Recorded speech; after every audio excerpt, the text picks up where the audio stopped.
అందరికీ నమస్కారం. తిరుప్పావేలోని 17వ పాసురంతో మీ అందరినీ ఆహ్వానిస్తోంది హేమాయణం. అంబరమే తన్నీరే సోరే అరం செய்யும் எம்பெருமான் நந்தகோபாலா எழுந்திராய் கொம்மனார்க்கெல்லாம் கொழுந்தே குலவிளக்கே எம்பெருமாட்டி யசோதாய் அருளாய் அம்பரம் மூடரத் தோங்கி உலகளந்த ஒம்பர் கோமானே உறங்காதெழுந்திராய் செம்பொர் கரளடு செல்வா బలదేవా ఉంబియం నీయం ఉరంగు ఏలో రెంబావాయ్. ముందుగా చిన్న విషయం అండి, ఈ తిరుప్పావే పాసురాలు నేను మొదట్లో కొన్ని టెక్స్ట్ చేసి వీడియోస్ చేశాను కదా, 2-3. అప్పుడు నేనే కొంచెం తిప్పలు పడ్డానమాట. అంటే గూగుల్ కంటే కూడా నేను టైప్ చేస్తే బాగుంటుందని. ఆ విషయం నేను ఫేస్బుక్లో పోస్ట్ చేస్తే నా ఫ్రెండ్ జ్యోతి చూసింది, కృష్ణ జ్యోతి. తను యుఎస్లో ఉంటుంది. ఈ 30 పాసురాలు కూడా తను టెక్స్ట్ చేసి నాకు మెసేజ్ చేసింది అనమాట. ఇగో ఈ లైట్ గ్రీన్లో కనిపిస్తుంది కదా, ఇవన్నీ కూడా తను చేసి పంపించినవే. ఇది మీ అందరికీ చెప్పాలనుకున్నాను. అలాగే మీ అందరి సాక్షిగా మీ సమక్షంలో కృష్ణ జ్యోతికి థ్యాంక్స్ చెప్తున్నాను. జ్యోతి, థ్యాంక్ యూ వెరీ మచ్.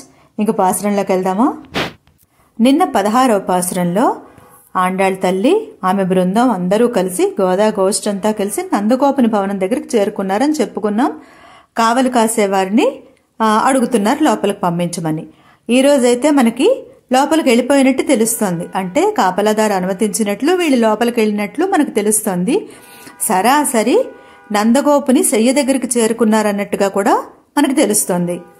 అందరికీ అధికంగా వస్త్రాలని, నీటిని, అన్నాన్ని దానం చేసే ఓ నందగోపుడా, మా స్వామి నువ్వు లేవయ్యా అని ముందుగా నందగోపును లేపుతున్నారు. నందుడు చేసే దానమేమీ అంతగా మనకి చెప్పబడలేదు భాగవతంలో. మనం సాధారణంగా లోక వ్యవహారంలో చూస్తూ ఉంటాం.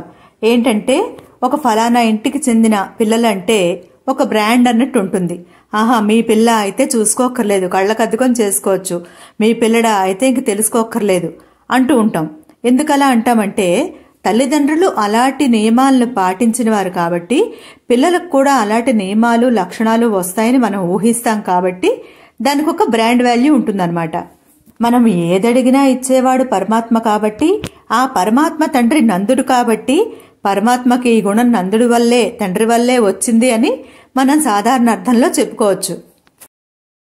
అందుకే అన్నీ దానం చేసే స్వామి అని నందుని నిద్రలేపుతున్నారు ఇక్కడ. తర్వాత యశోదమ్మని, ప్రబ్బలి తీగల వంటి యువతులు, స్త్రీలు కలిగిన గోపకులంలో అందరికీ నువ్వు మణిదీపం లాంటి దానివమ్మా, అంత ప్రకాశం కలదానివి, నువ్వు మా రాణివి యశోదమ్మ, నువ్వు నిద్రలేమ్మా అని యశోదమ్మ నిద్రలేపుతున్నారు.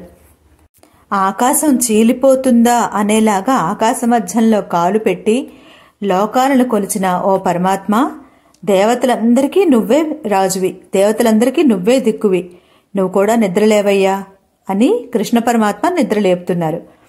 తర్వాత పక్కనే ఉన్న అన్నగారైన బలరామును చూశారు.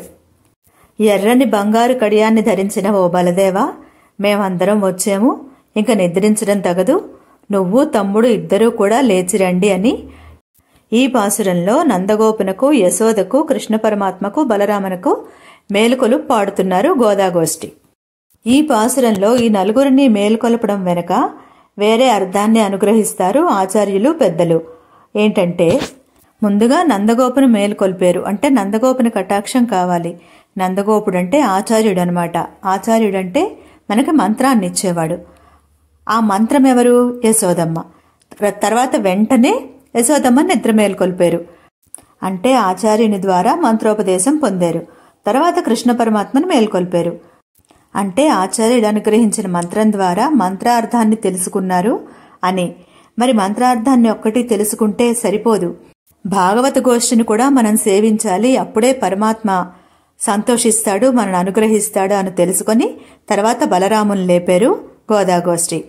ఇదండి ఆచార్యులు, పెద్దల ద్వారా నేను తెలుసుకున్న 17వ పాసురం అర్థం. మళ్ళీ 18వ పాసురంతో మీ అందరినీ కలుసుకుంటాను. ఆండాళ్ దివ్య తిరువడిగళే శరణం. అందరికీ నమస్కారం.